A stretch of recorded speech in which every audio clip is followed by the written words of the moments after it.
Bonjour à vous, j'espère que vous allez bien, que vous êtes en pleine forme. Aujourd'hui, on va parler d'un sujet qui est en lien avec le précédent, apprendre à cerner son manque de confiance en soi. D'où ça vient, d'où ça sort et de comprendre ses origines pour mieux avancer et mieux travailler sur soi. Je vous recommande dans un premier temps, avant qu'on se lance dans le sujet, de regarder la vidéo précédente pour commencer à faire un pré-état des lieux, pour savoir exactement où est-ce que vous en êtes, comment vous vous considérez. Parce que lorsqu'on veut faire un travail d'amour de soi, d'apprendre à mieux se connaître, apprendre à faire la paix avec les blessures du passé, c'est déjà dans un premier lieu de prendre le temps de faire un micro-état des lieux. On va aller approfondir, c'est ce que je vous disais dans la vidéo précédente, on va creuser davantage et davantage de façon à approfondir, à mettre des mots sur les mots, à considérer notre expérience, notre personne, ce que nous représentons. Et donc nos blessures et essayer de traverser ces douleurs en apprenant mieux à se connaître. Une première question que vous devez vous poser, c'est qu'est-ce que vous rejetez lorsque vous jugez ? C'est-à-dire lorsqu'il y a une situation face à vous, une personne, je pense que c'est plus facile d'identifier ce que nous rejetons.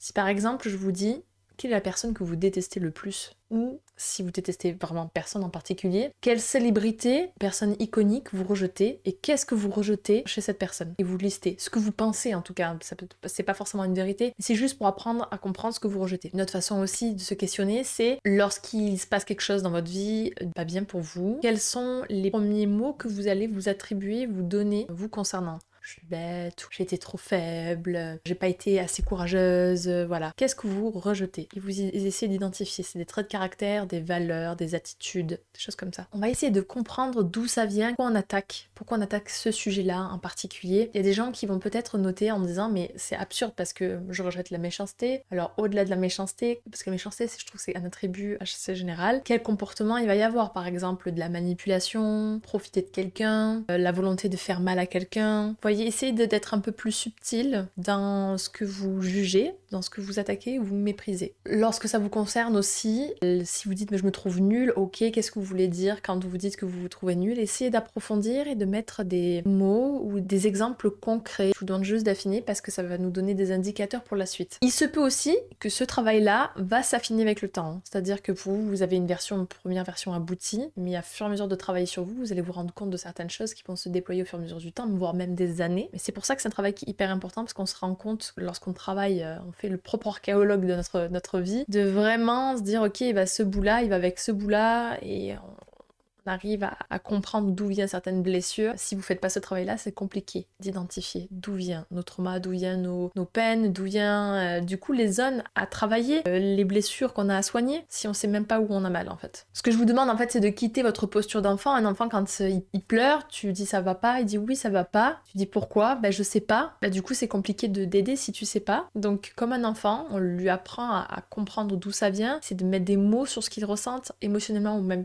physiquement, et ben là ça va être votre rôle. C'est quelque chose qu'on a complètement oublié, voire certains même jamais appris. Et c'est pour ça que c'est fondamental pour moi qu'on commence à indiquer voilà, là où on a mal, et donc notamment pour savoir là où on a mal, qu'est-ce qu'on rejette, qu'est-ce qui nous dégoûte. Les comportements, par exemple dans le cas de femmes très engagées au niveau du féminisme, il y a certains degrés d'engagement. On est tous féministes, il faudrait qu'on soit tous féministes. Vous voyez ce que je veux dire quand je parle d'un degré d'engagement et d'investissement. Il y a des femmes pour qui discuter du viol c'est abject, on est d'accord. Mais pour d'autres, c'est sensiblement difficile d'en parler. Ou ça crée tout de suite une explosion d'émotions et de colère. On a peut-être mis le doigt sur quelque chose. Je vous donne cet exemple-là, c'est pour vous mettre en évidence que des douleurs ou ce qu'on rejette ou qu'on est vraiment... Ça crée des émotions vraiment de colère et de curiosité. Parce que chaque personne vit à un degré différent, une même expérience. Je parle pas du viol, mais d'un sujet. Ça donne des indicateurs sur du coup ce que vous avez vécu, votre passé, les douleurs liées à ça. Que ce soit vous qui l'avez vécu directement ou un proche. Vous voyez ce que je veux dire? On a tous un degré de sensibilité différent sur des sujets différents, même si c'est des sujets qui sont mal. Par exemple, il y a des gens qui sont pas du tout sensibles à la cause animale et donc la souffrance animale. Il y en a pour qui ils sont tristes, ils sont blasés, mais ça leur crée pas, vous voyez, ce jet d'émotion dans leur cœur, comparé à d'autres où ils seraient prêts à sacrifier père et mère pour sauver la cause animale. Vous voyez ce degré d'engagement? Quand je parle de ça, je n'émets aucun jugement de bien ou pas bien. Je dis juste que ça relève de la blessure, ou peut-être par exemple pour la cause animale, peut-être que c'est l'injustice, et pourquoi l'injustice? Peut-être parce que dans le passé, t'as vécu des choses très difficiles avec l'injustice. Voilà, c'est de décortiquer, voilà, ce qu'on rejette reflète nos douleurs présentes et du passé. Et donc on va s'en servir pour creuser et comprendre d'où ça vient. Est-ce que je suis claire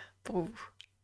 Le deuxième point que je voulais aborder, c'est le fait que notre état intérieur donne vraiment le là pour le reste. de nos perceptions, de notre façon de concevoir et voir le monde. C'est vraiment important de considérer ça et de dire que de toute façon, quelle que soit l'objectivité que vous aurez vis-à-vis d'un sujet ou autre, votre état interne va influencer cet avis-là, cette perception-là. Plus vous êtes bien dans vos pompes, logiquement, plus vous allez apporter de la nuance, vous allez essayer de remettre en question ce que vous dites, et plus vous allez essayer de tempérer votre avis. Plus les blessures sont présentes et douloureuses, plus vous allez basculer dans des extrêmes lorsque vous allez émettre un avis, donner une perception sur un sujet. Encore une fois, non pas que c'est bien ou que c'est mal, ça révèle encore une fois certaines blessures. Et donc de ce fait, comprendre que votre perception n'est pas vraie à 100%. Comme dans tout est une question d'équilibre. Si vous êtes trop dans des polarités, c'est-à-dire c'est bien, c'est mal, c'est machin, etc. Si vous êtes tout le temps dans cette espèce de ping-pong continuel, outre le fait que vous avez mal dans votre petit cœur, dans votre vie, vos décisions, votre façon de percevoir les gens, votre façon de vous percevoir vous, ça va révéler une forme de dureté, de tension, de rigidité dans votre perception que vous aurez de vous-même, de votre environnement et des personnes qui vous entourent. Donc comprendre que votre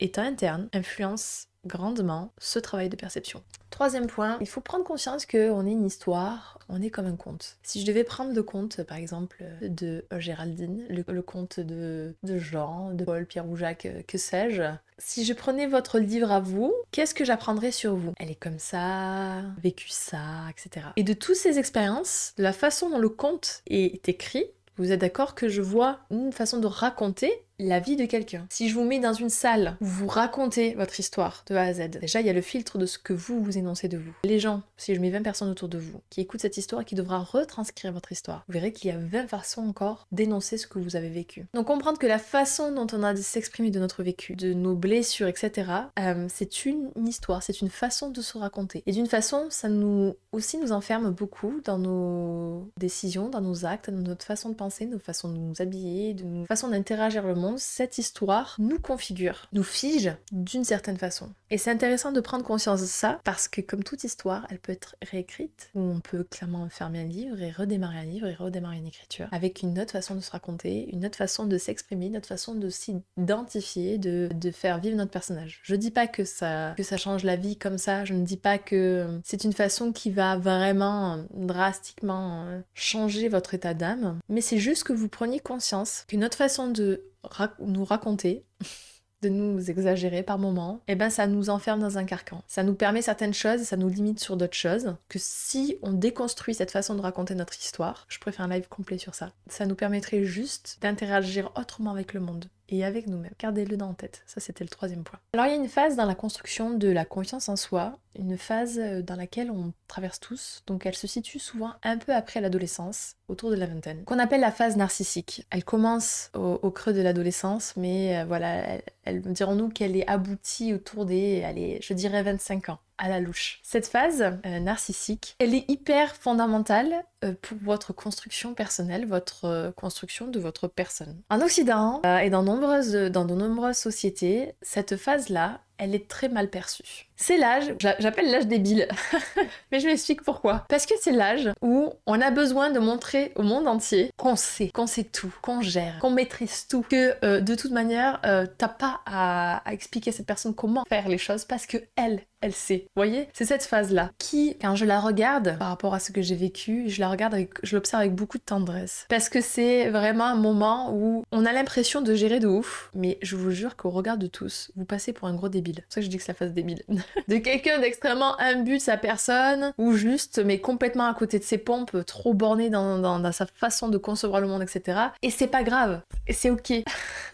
C'est juste qu'il faut prendre conscience que ça fait partie des étapes de vie, ça fait partie de la construction de soi, et on doit passer par ces étapes-là. On doit se taper un peu la honte. On doit aussi apprendre à argumenter et à s'affirmer. Cette phase, elle est très saine. Même si on est un peu débile pour notre entourage, elle est très saine. Comme dans tout est une question d'équilibre. Ce narcissisme qu'on a envers nous, il doit être solide, mais pas exagéré, vous comprenez? Cette phase-là, elle est vraiment fondamentale. Sans le narcissisme, vous ne pouvez pas bâtir votre confiance en vous. Vous ne pouvez pas faire naître cette espèce de sérénité interne que vous aurez vis-à-vis de la personne que vous représentez face à la société. Elle est indispensable aussi, cette phase de narcissisme, pour oser entreprendre, oser être culotté, oser incarner des choses qu'on n'a jamais osé incarner auparavant. Donc elle est Vraiment, je le redis, fondamental. Mais toute une question d'équilibre. Malgré qu'il soit mal vu dans la société ou considéré comme la bête noire, elle fait partie de nous. Donc plutôt que la blâmer, essayez de la voir comme une partie de vous, saine, de comprendre, la déconstruire. Comme je dis, de l'observer avec tendresse. Si on fait le point de comment se construit la confiance en soi, faut remonter déjà dans toute la période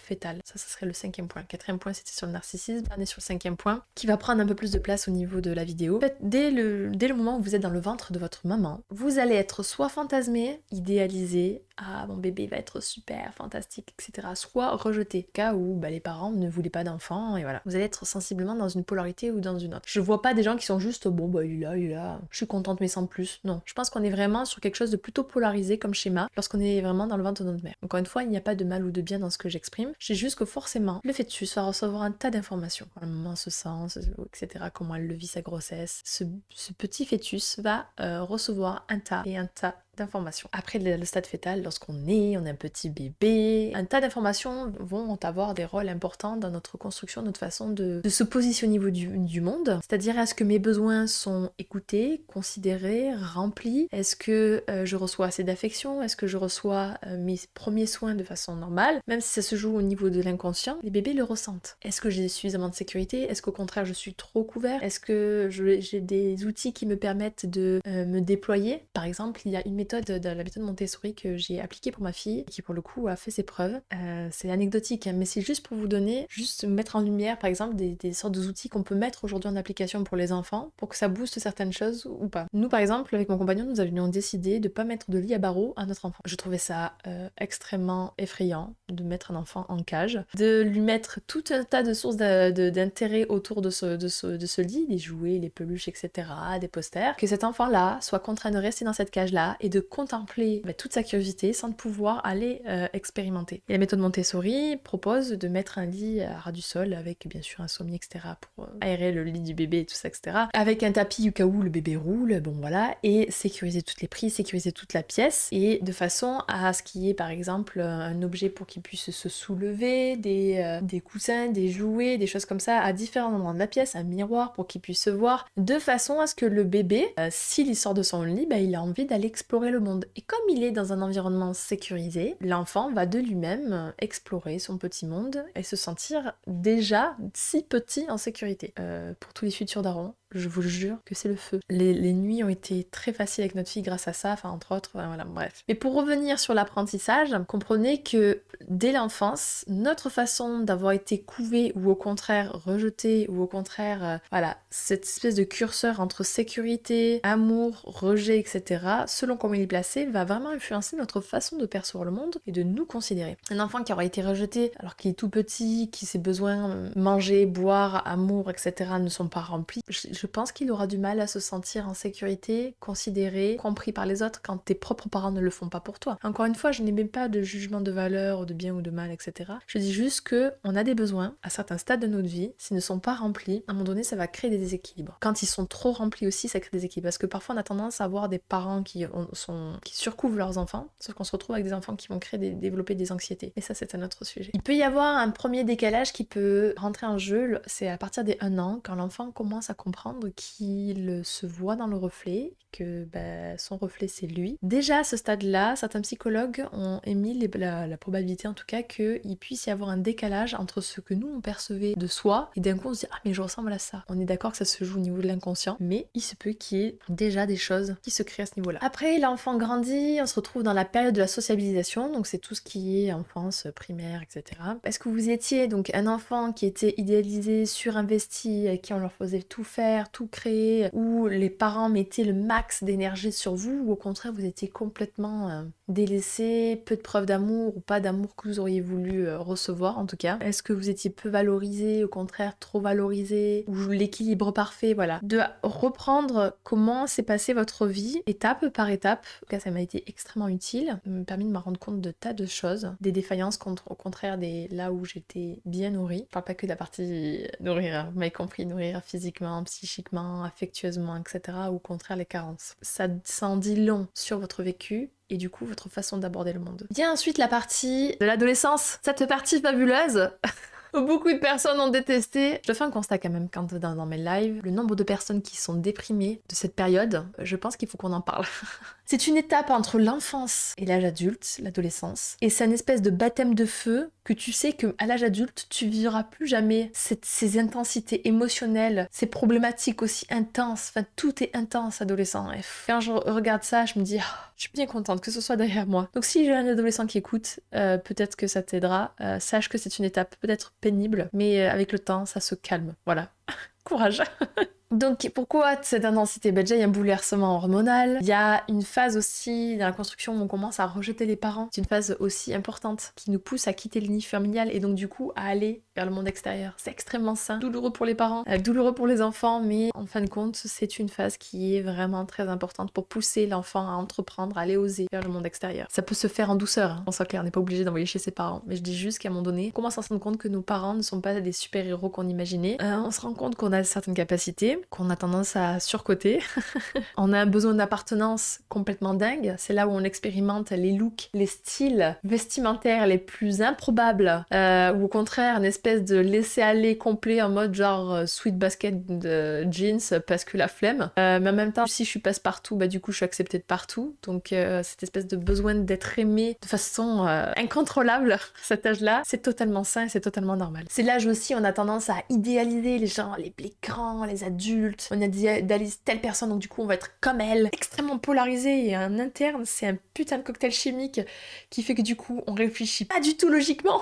Et c'est normal. C'est normal. C'est là où on commence à percevoir aussi un espèce de décalage entre ce que l'on perçoit de nous, à l'intérieur de nous, et ce que les gens commencent à nous dire des avis sur nous. Et ce décalage-là peut être extrêmement violent pour certains. Et c'est là où tu te rends compte que l'importance de l'environnement a un rôle crucial durant l'adolescence. Certaines personnes qui vont vivre ces décalages tellement importants vont avoir des comportements autodestructeurs pour reprendre le contrôle. Si je n'arrive plus à avoir le contrôle de ce que l'on perçoit de moi et de ce que je suis et de ce que je représente et de ce que je ressens en interne au niveau de toutes les émotions qui me traversent brutalement, et du coup je vais adopter des comportements autodestructeurs, que ce soit par la consommation de choses pas très bonnes pour le corps, que ce soit par des gestes d'automutilation, que ce soit par la malnutrition et autres. La liste est énorme des comportements dangereux, etc. C'est une certaine façon pour avoir le contrôle sur sa vie, c'est-à-dire je n'ai plus contrôle sur ça, du coup en faisant ça j'ai une forme de contrôle, donc ça me sécurise et je suis compris par des gens qui vivent les mêmes traumas que moi. Donc je me sens bien. Et donc il faut être extrêmement vigilant à cette période-là par rapport à ça, avoir conscience de ça. Si vous êtes parent ou si vous êtes adolescent et que vous entendez ça, mais en tout cas, prenez conscience de cet enjeu-là et qu'il va falloir trouver de la sécurité dans autre chose que ces genres de comportements-là. C'est des parades que votre cerveau vous donne. C'est une forme de facilité à sécuriser. Et vous savez à quel point les circuits neuronaux se font très très vite. C'est-à-dire que si votre cerveau comprend que manger de la junk food égale plaisir atomique, sécurité, reprise de contrôle de ma personne, lorsque vous vous sentirez en vulnérabilité, vous vous sentez vulnérable, vous vous sentez dans des périodes plus fragiles, le cerveau tout de suite il va appuyer sur le buzzer. Elle est malbouffe. Je dis malbouffe, mais ça peut être tout un tas, le panel complet de ces merdes. Vous voyez ce que je veux dire? Donc, encore une fois, il n'y a pas de jugement de mal ou de bien, c'est juste que comprendre que c'est extrêmement mathématique dans votre cerveau, très mécanique. Je sais que ça peut déprimer certains. Pour moi, ça a tendance à me rassurer. De me dire du coup, c'est que je suis pas folle, c'est juste que j'ai peut-être besoin de reformater mon ordinateur interne de façon à ce qu'il perçoive mieux les messages et moi de mieux comprendre aussi mon corps et d'être plus bienveillante dans ça. Parfois, certaines personnes ont tendance à continuer ces addictions-là après l'adolescence. Toujours pareil, c'est une certaine forme de renforcement, d'ancrage qui persiste à l'âge adulte. Bonne nouvelle, ça peut se guérir. Un tas de personnes y arrivent, pourquoi pas vous? Vous n'êtes pas plus faible qu'un autre, bien au contraire. Maintenant, c'est à vous de vous poser la question, c'est est-ce que vous décidez de continuer, de vous dire ok, je me choisis et j'essaie de changer la recette qui jusque-là ne fonctionnait pas, ou est-ce que je garde mes vieux démons et auquel cas je reste au même stade et j'en fais pâtir toutes les personnes autour de moi. Les gars, la vie c'est un combat. Soit vous essayez, vous continuez à vous battre, à essayer de perfectionner la personne que vous êtes, votre façon de vous déconstruire, de vous voir, de vous donner de l'amour, etc. Soit vous coulez. Et l'idée c'est quand même, on n'a qu'une vie, autant d'essayer de faire en sorte que ça se passe bien. Et essayer de voir ça comme un jeu, quoi. Se dire ok, j'ai jamais réussi jusque là, si je tentais autre chose pour me sentir mieux. Voilà. Et c'est pas le coup de une fois, c'est genre j'essaie juste de ranger une fois, bof. Non, essayez sur quelques jours, d'arrêter par exemple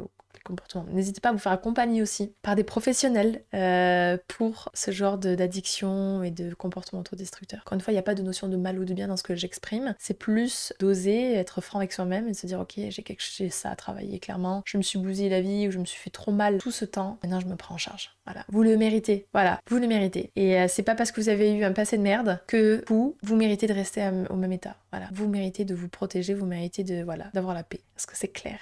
Je vous propose de faire l'exercice de créer une forme de chronologie, c'est-à-dire que vous commencez donc de 0 et vous remontez au fur et à mesure les choses en s'étant de 0 à 1. Vous notez vous faites une sorte de frise chronologique, ok. De 0 étant votre vie fétale, dans le ventre de votre mère, et le bout de la flèche, c'est maintenant. Vous allez essayer de noter des événements importants dans votre vie durant cette frise chronologique. Faites-la large parce qu'on a tendance à oublier certains événements. Vous essayez de trouver les événements marquants, positifs comme négatifs, et vous essayez devant vous dire quel est le ressenti par rapport, par exemple, ce que vous pensez, comment vous étiez reçu. Par exemple, moi je sais que j'ai été très désirée par mon papa quand j'étais dans le ventre de ma maman. Pareil pour la petite enfance, l'enfance, la préadolescence, l'adolescence, jeune adulte plus mature pour ceux qui m'écoutent, et ainsi de suite. Essayez de vous mettre une petite note, 0 étant ça va pas du tout, 10 étant c'était au top, juste pour que vous ayez un regard, me dire ok, c'est comme ça que je me percevais ou je perçois ma vie, même si c'est douloureux de le faire. Je vous conseille vraiment de le faire dans le sens où ça permet d'oser regarder ces douleurs, de regarder cette plaie qui souffre et qui a besoin d'être guérie. Voilà. Encore une fois, le fait de considérer ça, vous faites un pas en avant pour la guérison. Si vous passez votre vie à pas vouloir voir ce qui ne va pas, à vous cacher, à essayer d'occulter qui vous a créé des douleurs, vous ne serez jamais dans une posture de guérison. Vous vous défilez et vous continuerez à passer une vie qui ne vous ressemble pas. Donc, je vous conseille cet exercice pour commencer, qui peut être pas mal. Un deuxième exercice que je vous conseille aussi, c'est quel est votre héritage ? Quel est l'héritage que vous avez reçu de votre famille? Quelles sont les valeurs? Quelles sont les attentes qu'on avait de vous? Quels sont aussi l'héritage physique, hein? Gros nez, petit nez, grand bras, pas grand bras. Je dis ça parce que ça implique des choses. Par exemple, je sais qu'il y a beaucoup de vestiges au niveau de l'héritage. Mon père et ma mère étaient gros, donc du coup je suis gros, donc c'est comme ça. Non. Ce n'est pas comme ça. Il y a plein d'autres cas dans notre famille où c'est pas du tout le cas. Donc, quel est votre héritage? Et comprendre que tout ça peut être déconstruit, que ce soit physique ou mental. Je ne parle pas bien sûr de maladie, vous m'avez compris, mais par contre, ce qui peut être intéressant lorsque vous avez des maladies, il y a certaines familles, des gens quand ils sont malades, se mettent en posture de combattant, d'autres se mettent en posture de victime. Du coup, qu'est-ce qui découle du fait d'être porteur de cette maladie? Quelles ont été vos carences? Qu'est-ce qu'on ne vous a pas assez donné? Qu'est-ce qu'on vous a trop donné? Quelles sont les qualités et les défauts que vous avez reçu en héritage de votre famille, c'est-à-dire notre famille, on est authentique, dans notre famille, on est franc, on est courageux, ou au contraire, on a tendance à être pantouflard, voilà. Qualité défaut, vous marquez tout. Et un autre point, une question qui pour moi est ultra importante, c'est comment le physique ou le fait de prendre soin de soi était perçu dans votre famille. Cette question, elle est terrible, parce qu'on se rend compte surtout que les personnes quand ils ont des problèmes au niveau de la perception de leur corps, ce sont des gens pour qui dans leur famille, dès qu'ils essayaient de s'apprêter un peu, on les ridiculisait. Dès qu'ils essayaient de faire un peu de sport, mais pourquoi faire? Tu veux faire quoi? Non mais n'importe quoi toi. Dès que tu veux faire un peu attention à ce que tu manges, oh bah ça va, oh là là là là, bah vas-y fais un peu d'effort, ça va, tu manges que ça. Vous voyez ce que je veux dire? Il y a cette pression-là familiale, inconsciente, indue, qui fait que du coup, vous allez avoir tendance à avoir aussi ce genre d'attitude lorsque vous voyez des gens qui essaient de prendre soin d'eux. Quel est votre rapport au fait de prendre soin de soi? Quel est votre rapport au fait de prendre soin de soi mentalement? Ah bah nous, les petits, moi on n'est pas des fous ici, pourquoi vous allez chez un psy? Pourquoi t'as un problème? On t'a trop tapé quand t'étais gamin? Ok. Non. Pareil, ce genre de remarque du fait de dire bah ok je vais chez un psy. Dans une famille, je dirais équilibrée, quelqu'un qui dit bah je vais aller voir un psy, ok d'accord, t'as travaillé quoi? Est-ce que ça t'a fait du bien? Je suis très contente pour toi. Ça c'est une réponse valide, ok? Tout le monde devrait avoir besoin d'aller voir un psy au moins une fois dans sa vie juste pour régler certaines choses. On a tous des failles, tous des choses à déconstruire, à reconstruire. On n'a pas des parents parfaits, même avec des parents psychologues et pédiatres et tout ce que vous voulez, on aurait besoin de déconstruire ce qu'on a vécu, ok? Donc, même dans les familles hyper couvées, hein, ça, je vous ai dit, ça crée des anxiétés, entre autres, pas que, mais ça en fait partie. Pareil, n'hésitez pas à déconstruire ça, et ça passe notamment, effectivement, par se questionner quelle a été la perception sur le fait de prendre soin de soi mentalement, physiquement, dans votre famille. Quel est le regard sur ça? Moi, je sais que dans ma culture italo-espagnole, alors pas le côté italien, mais le côté espagnol, oh là là là là, la bouffe. Mais la bouffe, ça y est, tu demandes moins dans ton assiette, tu es anorexique. Tu refuses la deuxième tournée de paella, c'est que la paella était pas bonne. Et que du coup, t'aimes pas la personne. C'est fatigant. C'est ultra fatigant. C'est un truc de fou. Et j'ai grandi dans ça et c'était une lutte de mon existence. En plus, avec plusieurs personnes qui faisaient ça. Alors c'était intéressant parce qu'il y avait des polarités. Il y avait ceux qui étaient en mode genre lâchez-nous avec la bouffe et ceux qui étaient là en mode mange parce que sinon tu vas mourir ou que tu ne m'aimes pas. C'était horrible. Bon ça, je pense que la culture méditerranéenne, les gens peuvent s'y retrouver. Mais en tout cas, voilà, moi ça a été mon package à moi et ça a été très lourd sur ça. De devoir justifier le fait que je veuille prendre soin de moi. Le fait que, bah non, je n'ai pas envie d'une deuxième plâtrée de paella de 2,5 tonnes parce que la première déjà a été suffisante, que j'ai même pas réussi à terminer. Donc voilà, on a tous ces croyances-là liées aux perceptions, liées au rapport de prendre soin de soi ou pas. Quelles ont été les vôtres? Le 6e point, eh ben, c'est la bonne nouvelle. C'est de se dire que vous avez le droit de pas être d'accord dans tout le merdier que vous avez vécu. Vous avez le droit de garder certaines choses, c'est-à-dire bah, de mon vécu, grâce à ça, j'ai réussi à construire telle chose, bah du coup ça je veux le garder. Par contre ce comportement-là parasite, etc., bah, je décide de m'en défaire, auquel cas je me fais accompagner par un professionnel, ou je mets des actions en place pour travailler dessus, je me fais aider avec des proches, quitte à travailler ensemble avec des proches sur cette problématique-là, mais tout est à défaire et à refaire, et même si vous avez 60 ans, parce que les vieux là, non mais c'est bon, je suis trop vieux pour ces conneries, non, vous n'êtes pas trop vieux. Et vous ferez du bien aux gens qui vous entourent. Tout peut être déconstruit et tout peut être à reconstruire. Je dis pas que ça se fera en un claquement de doigts. Je dis pas que c'est facile. Je dis pas que ça demande pas de mettre les pieds dans le caca pour essayer de se sortir de là. Mais objectivement, tout est à modifier. Et peut-être que à la fin de votre vie, vous aurez réussi à modifier 15 cm, des 30 cm à modifier. Mais forcément que vous vous sentirez mieux après avoir accompli ce petit pas, vous comprenez? Et c'est ça l'histoire de la vie, c'est d'aller petit à petit vers une version qui nous fait du bien à nous, au monde, aux gens autour de nous. Voilà, c'est ça le but absolu, enfin selon moi en tout cas. Et le bonheur se trouve là-dedans, dans ce cheminement, dans cette déconstruction-reconstruction. Et du chaos naît l'ordre, n'oubliez pas. Voilà. Donc n'hésitez pas à vous faire cette petite liste des choses que vous souhaitez garder, des choses que vous souhaitez vous débarrasser, des choses que vous n'êtes pas, c'est pas la priorité, mais que peut-être dans le futur vous souhaiteriez changer. Voilà. Et de temps en temps de se remettre à jour sur ça. Parce que vous allez évoluer, vous allez grandir et de toute façon vous allez être une autre version de vous-même. Une autre façon de percevoir le monde, une autre façon d'interagir avec le monde. Donc voilà. Si ce sujet vous a plu, n'hésitez pas du coup à vous abonner à cette chaîne, à liker cette fabuleuse vidéo et surtout à me retrouver sur Twitch avec qui toute ma communauté, on s'entend super bien, on a de vrais échanges doux, bienveillants, constructifs, tout ce que j'aime. Voilà, donc vous pouvez me retrouver sur Twitch. Et puis on se retrouve très vite pour une prochaine vidéo. Des bisous!